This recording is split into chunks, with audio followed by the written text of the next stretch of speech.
You know, that chapter I talked about, like, you know, I talked about slavery, for example, why slavery took so long, why it took that long for slavery to be eradicated. I said because the African Americans, the Black Americans didn't ask, didn't have the power to really question the authorities, didn't have the power to say, why are you doing this to us? Imagine what happened a few weeks ago. George Floyd died, yeah? The policeman killed George Floyd, yeah? And then that was when that was what broke the camel's back after the death of George Floyd. But imagine, have you ever wondered, before George Floyd died, Eric Gardner died, Trayvon Martin died, Tamir Rice died, a lot of people died, and African Americans only thought to ask the life-threatening why when George Floyd died. I talked about this in my book.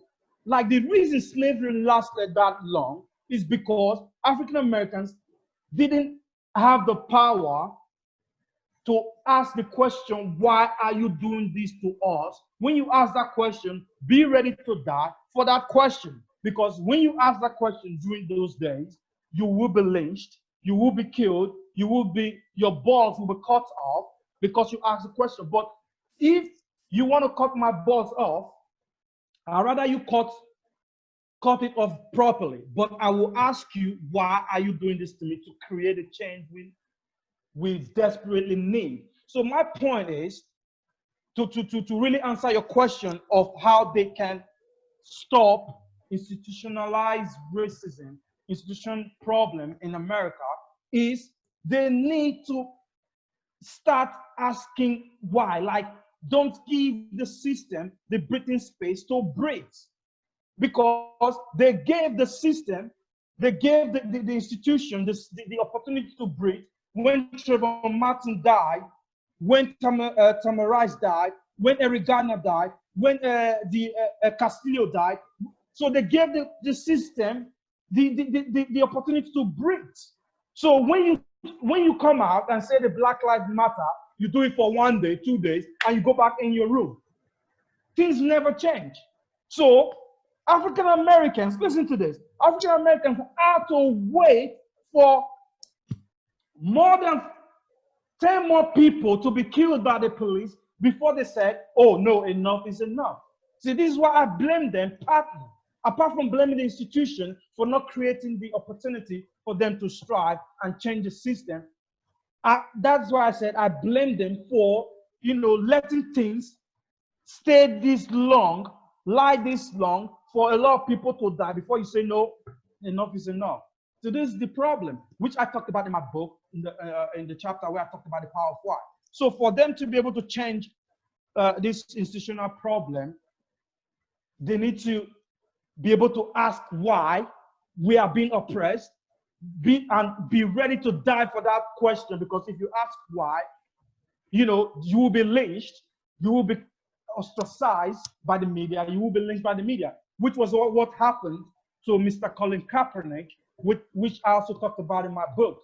He had the audacity to kneel during the national anthem to ask, why are you people maltreating us? He had because he had the power to ask, to kneel. So they crucified him. Fox News nailed him, and he was banned from playing football till now. He's not playing football because he had the audacity, the power to ask why. So African Americans, to change this institutional racism, they need to get involved, be proactive, and be able to ask why. If they have that power to ask why, I think things will start changing for them. Really, that is my take. Okay, thanks so much. And I can actually, I relate with your view, actually, because if I want to put it maybe from Africa perspective, let me use Africa as a case study. Like, for example, we both understand currently what is happening in Africa, where we have people be governed by their own brothers. Let's put it like that as a case study. Like, for example, at the same time, we or the people refused to actually ask the question why. You understand? Exactly. Like, for example, now you have a president. At the end of the year, he will tell you, we borrowed so amount of money to work. And the people will like, yeah, he borrowed.